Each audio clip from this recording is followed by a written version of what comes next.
Alright, so let's go over our homework today.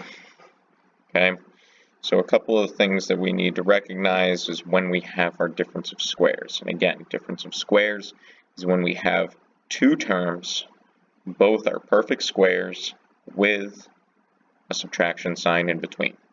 Okay, so if we take a look here at number 1, we have two terms, subtraction sign in between. X squared is a perfect square because we're squaring x. And 36 is a perfect square because we're squaring 6. So our difference of squares tells us that we take our two things that we are squaring and we write them in two binomials, one where they are being added and one where they're being subtracted. Okay?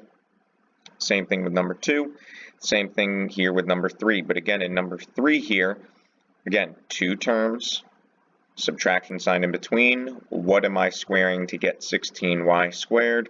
I am squaring a 4y. And then to get 25, I am squaring 5. Okay, so I take the 4y, add the 5, and the 4y, subtract the 5. Those are my two binomials. Okay. Now, with number 5 and number 6, the reason why these are going to be prime here is because, yes, they have two terms, but they have an addition sign in between. That, in and of itself, tells us that they are, in fact, prime. Okay? All right. Let's take a look here at number 9. Now, number 9 here, the first thing that you have to always look for, as it says right up here, it says check for a GCF first. Okay, so when we look for a GCF, the biggest number I can divide both 16 and 100 by is that 4. They both have an x, and the lowest exponent is a 1, so I take out an x to the first. What do I multiply 4x by to get it to be 16x to the third? 4 times 4 gives us 16, and I need 2 more x's. And then 4 times what number gives me 100? 25. That subtraction sign still has to stay. Now, this 4x is going to just stay out in front. The 4x squared minus 25, this is now a difference of squares. I have two terms, subtraction sign in between. What do I square to get 4x squared? I'm squaring a 2x.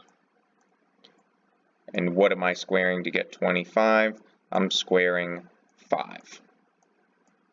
So I have to have my 4x out in front. I'm squaring the 2x. I'm squaring the 5. So I add the 2x and the 5 and subtract the 2x and the 5. Okay? That's the same thing here in number 10. I have a GCF between 8 and 18 of 2. 4a squared minus 9b squared. Again, I just divide everything by 2. And again, what am I squaring to get 4a squared? 2a. What am I squaring to get 9b squared? 3b. Add, subtract. My GCF has to stay out in front. Okay? So again, difference of squares, very, very simple for the most part. And you can always tell when you have difference of squares because you have two terms with a subtraction sign in between. All right? Now let's take a look at our trinomials. These are our basic trinomials. Okay? Number 13 here. Again, I'm looking for three terms, leading coefficient of 1.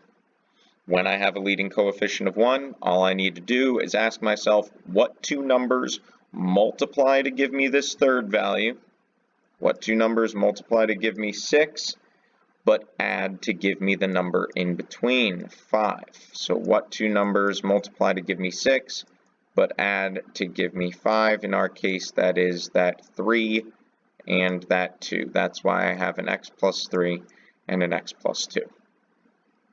Okay?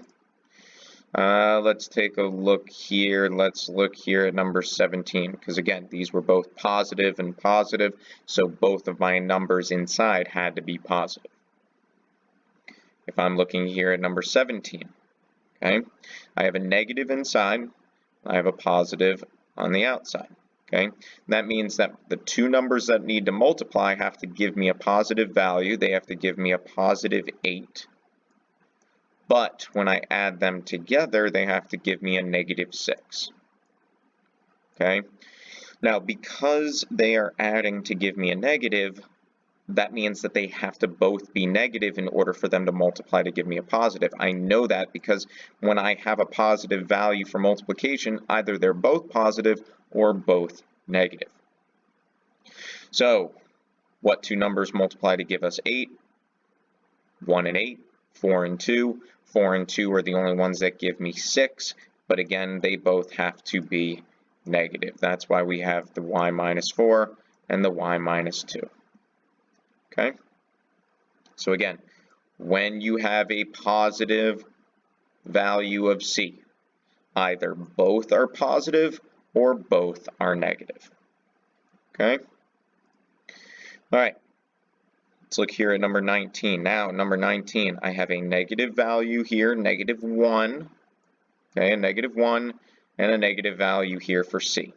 So that means I'm multiplying to get a negative value, and I'm adding to get a negative value. Okay, now when we're adding and we get a negative value, that means that the higher number has to be negative and the smaller number has to be positive. Okay, that means I have more on this side than I do on this side. And again, 90, there's a bunch of numbers that multiply to give us 90, but because this number here that they're adding is very close to 0, that means these numbers have to be close together to each other. That's a good thing for you to recognize. Okay, that's why we have this negative 10 and this positive 9. Okay, that's why we have those. All right, let's take a look at 21 here. Now with 21, I'm multiplying to get a negative. Okay, multiplying to get a negative, but now I'm adding to get a positive 3. Okay, adding to get a positive 3. Now that means that because I'm adding to get a positive, multiplying to get a negative, that means the bigger number has to be positive. Okay, you can see in our answer here, the 10 is positive, the 7 is negative. Okay, so again, the bigger number has to be positive because when we add, it has to be positive here. Okay? So, make sure that you've got these guys down. Okay?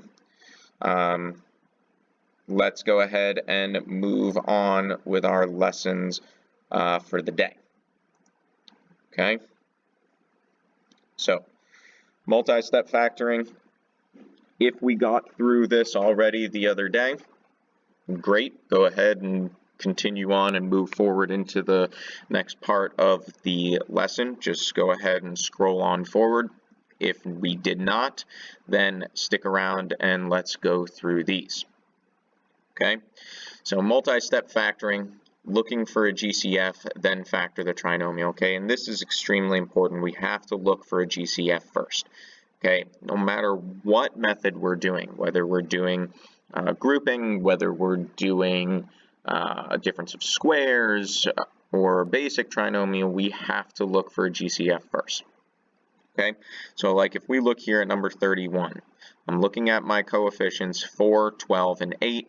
I'm looking for the biggest number that I can divide all three of them by, which in our case is 4. So now I'm going to look and see what I have left. So 4 times what gives me 4n squared?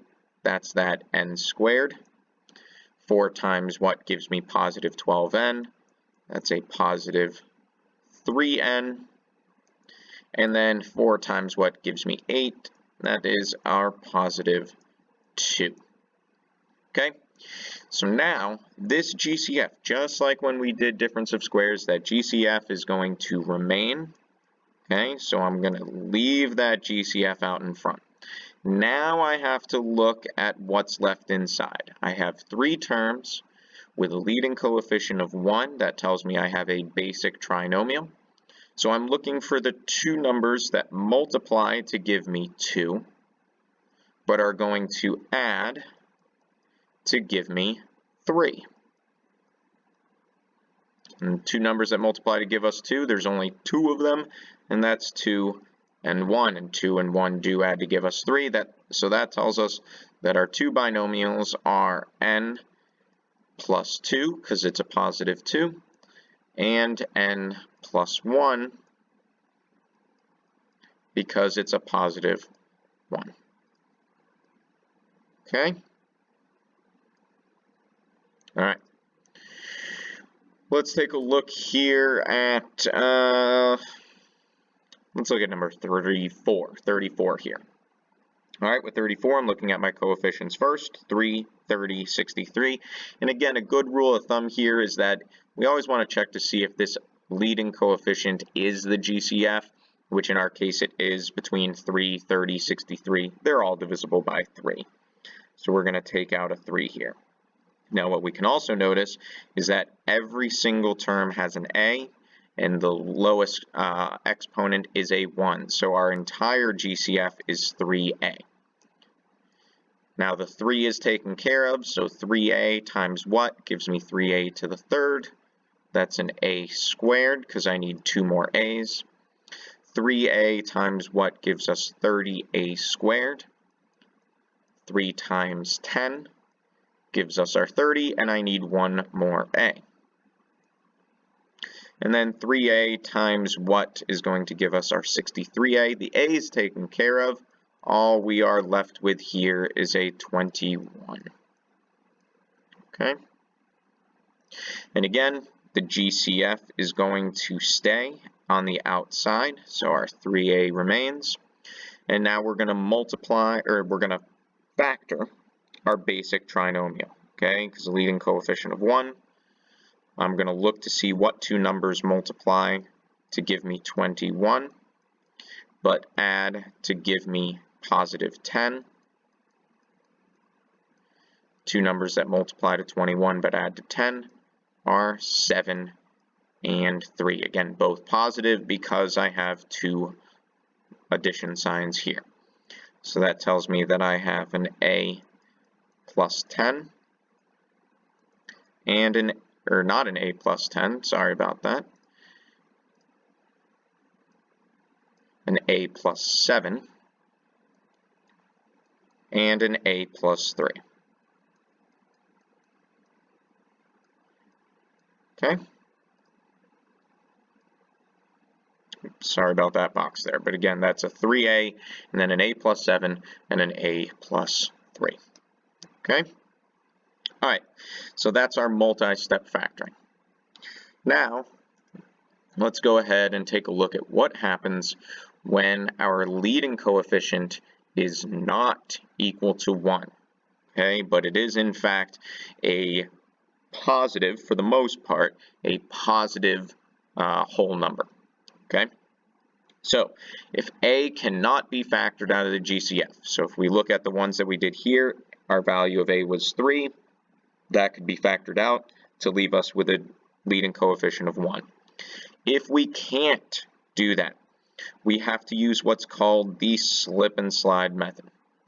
First, we are going to slip the value of a to the end of the trinomial and multiply it by our value of c. So I'm going to take whatever this value is, I'm going to multiply it all the way over here to our value of c. That's going to give me a new trinomial. It's going to be basic because this value of a is going to go away. Okay, so now in general terms, it'll be x squared plus bx plus a times c, right? And this is just going to give us a new number. All right. Once we do this, we're going to factor it. And when we factor it, we're going to get into two things, okay? Two binomials here. All right, whatever we end up having, we're going to have two things here that we're going to have when we factor it. And what we have to do is we have to divide both of our factors by whatever the value we slipped, which is this value of a. So once I'm at this point, I have to divide by my value of a. And if I can't reduce my fractions, right, because that's the last step, is reduce fractions and slide any denominators. And I'm going to show what that means. I'm going to slide the denominators, and those denominators are going to go in front of the x, not in front of the parentheses like it shows here, but it's actually going to go in front of the x. All right, so let me show you an example of this. So let's take a look here at this first one. So again, 2, 5, and 3. There's no GCF between here because I can't divide them all by 2. I'm going to take this value of a, multiply it to my value of c, and get a new trinomial.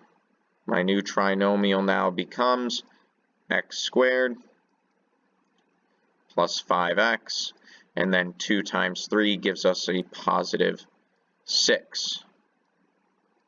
Okay? Now I have this new basic trinomial, and again, I'm now going to look for the two numbers that multiply to give me 6, but add to give me 5. And those two numbers are 3 and 2.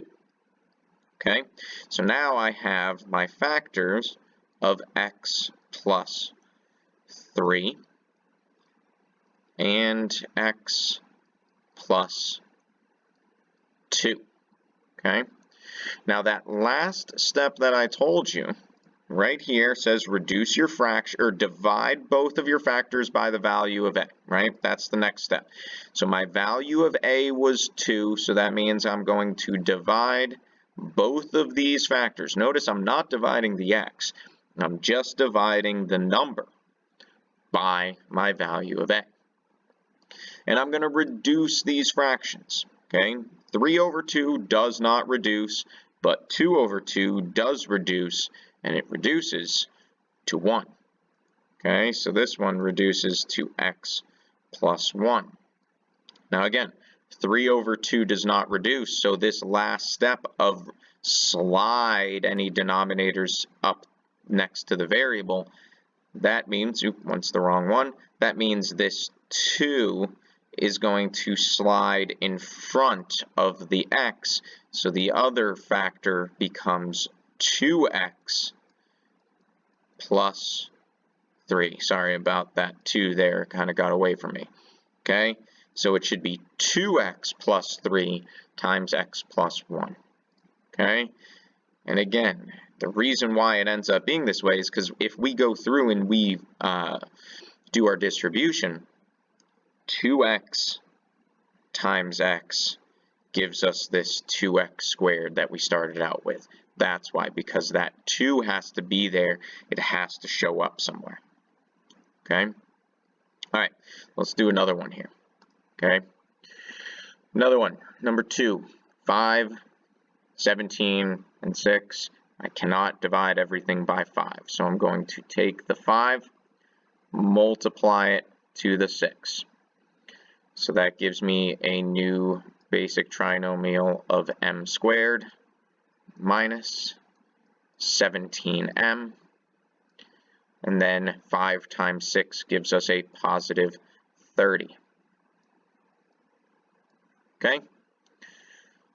Now, basic trinomial, leading coefficient of 1. What two numbers multiply to give me 30, but when I add them together, give me a negative 17. And again, that negative tells me that because they have to multiply to give me a positive, but add to give me a negative, both numbers have to be negative. Okay, and the two numbers that multiply to 30 that give me negative 17 are a negative 2 and a negative 15. So these this trinomial factors into m minus 2 and m minus 15. Okay? Now, this is, again, not the final answer because I have to divide by this value of a. I have to divide by 5. Now, The 2 over 5 does not reduce, so I slide up in front. Okay, so this is going to reduce or be rewritten as 5m minus 2. Now the 15 over 5 does reduce to 3. So this is going to be m minus 3. Okay. So we've got 5m minus 2 and m minus 3. Okay. All right. So again, this is what we are going to do here. So let's take a look at a couple of these. I want you to go through and do numbers 1 and number 2. Okay. Go ahead, pause the video, take a couple of minutes, and go ahead and work through these problems. Please actually try these problems out. The more you try these, the better that you're going to get, okay, especially with quizzes and tests coming up here in a little bit. Okay, so pause it, work through both of these examples, then go ahead and continue on with the video. All right. So I'm assuming that you have gone through and you have worked out both of these examples. Okay, so now I'm going to go through and you can double check how you did these problems. Okay, the 4 in number 1 cannot be divided out. Okay, so I'm going to take the 4, multiply it to the negative 5. That leaves me with x squared minus 19x, then minus 4 times 5 gives me negative 20. Okay, now I have a basic trinomial. What two numbers multiply to negative 20 but add to negative 19? Okay, now when these two numbers are so close to each other, that means we've got a 1 involved here. Okay, now because they add to a negative number, that means the bigger number has to be negative, so negative 20 and 1. So we have x minus 20, and then an x plus 1. Those are our two factors. Now, don't forget about this value of a. Divide both of our factors by that value of a. 20 divided by 4 does reduce to 5.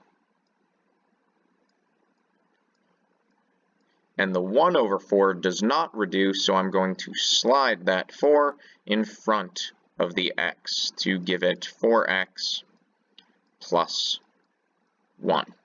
Okay, so you should have gotten an x minus 5 times a 4x plus 1. Okay, all right, let's do the same thing here with number 2. Okay, number 2 here. Again, I cannot divide the 6 out, so I'm going to multiply the 6 to the 2. Gives us k squared plus 7k plus 12. Okay? What two numbers multiply to give us 12, but add to give us 7? That is our 3 and our 4, both positive here. So we have k plus 3 and k plus 4. Do not forget about this value of a. We are going to divide by 6, divide by 6. Now, we haven't done one of these yet, so it'll be very interesting to see if you were able to get this. First thing you always have to do, as it says right here, is reduce the fractions before you slide. So I'm going to reduce the 3 over 6. That gives me a k plus 1/2. Okay. And I'm going to reduce the 4 over 6. That gives me a k plus 2/3. All right, you have to reduce these. You have to do this because now I can slide the 2 in front, slide the 3 in front to give us a 2k plus 1 and a 3k plus 2. Okay, if you don't reduce those, you end up getting 6k plus 3 and 6k plus 4, and what you notice is that both of these end up having a greatest common factor, which you have to take out. Okay, this will have a GCF of 3, this will have a GCF of 2, so you have to divide those out. Okay, so hopefully you worked through those. All right. So let's take a look at a couple of these other examples here before I have you go on and work on some problems on your own, okay? All right. So let's take a look at, you know what, let's take a look here at number 7. All right, number 7 is going to be a good one here. Again, I cannot divide by 4. I'm going to slip the 4 over here, multiply the 4. That gives me an a squared minus 4a plus 4 times 1 gives us the 4. All right, so now what two numbers are going to multiply to 4 but are going to add to negative 4? Because we're multiplying to a positive but adding to a negative, both are negative, and they're both negative 2. So I've got an a minus 2 times an a minus 2.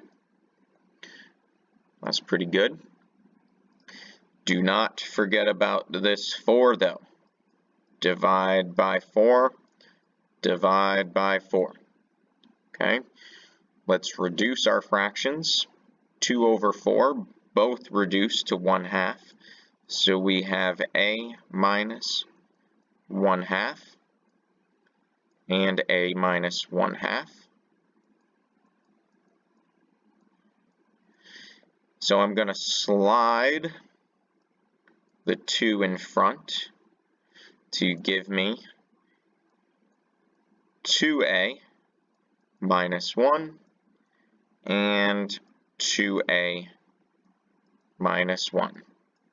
Now, this is actually not the final version of this because when you multiply the same thing twice, you are technically squaring it. So your final form of this should say 2a minus 1 all squared. That is your final version. Okay? All right. Let's go ahead and do number 9 here. Number 9. Why not? All right, number 9. Can't divide the 6, so I'm going to multiply the 6. Okay? That gives me an x squared plus x minus, and remember 6 times 10 gives us 60, 6 times 2 gives us 12, so that gives us a 72 here. Okay? So what two numbers multiply to give us negative 72, but are going to add to give us a positive 1? And because this number is close to 0, that means the numbers that we are multiplying have to be very close together. All right. Now, because they're multiplied again negative but add to give us a positive, the bigger number has to be positive. And the two numbers that work for us are a positive 8, or a positive 9 and a negative 8. So we have x plus 9 and an x minus 8. Okay. Don't forget about your value of a. Divide by 6. Divide by 6. Let's reduce our fractions. 9 over 6, they're both divisible by 3, so that gives us 3 over 2.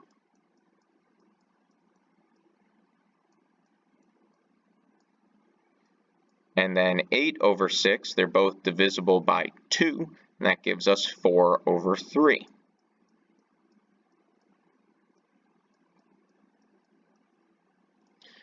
All right, and again, now, final step, we want to slide our denominators in front, and that gives us the 2 slides in front to give us a 2x plus 3,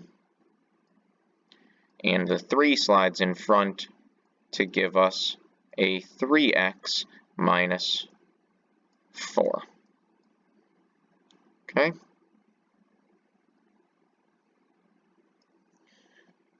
All right. So, I'm going to stop there because I'm going to hold off on this multi-step factoring for when I get back, okay, for when I see you either on Friday or on Monday, okay. For your homework for tonight, I want you to just do the ones on the slip and slide instead of going through and doing the multi-step factoring. So when you look at your homework for homework number 4, I only want you to do the first part of it, numbers 1 through 9, whether you have the evens or the odds. Okay, you're going to take a look at the other ones after that. Okay, we'll take a look at those in class. All right. So that's the end of that new material for today. But what I want you to now do is you have an assignment on ALEKS to do. If you have your initial knowledge check to work on, get that done as well. If you finish the assignment, then continue to work on your path for ALEKS. Okay, work on your topics. Now that everybody has their login and they should be able to go, that's what we need to be working on these kind of off times. Okay, so again, your homework for tonight is just the top part between numbers 1 through 9, evens or odds. And if you don't finish that assignment on ALEKS, that is due as well, okay?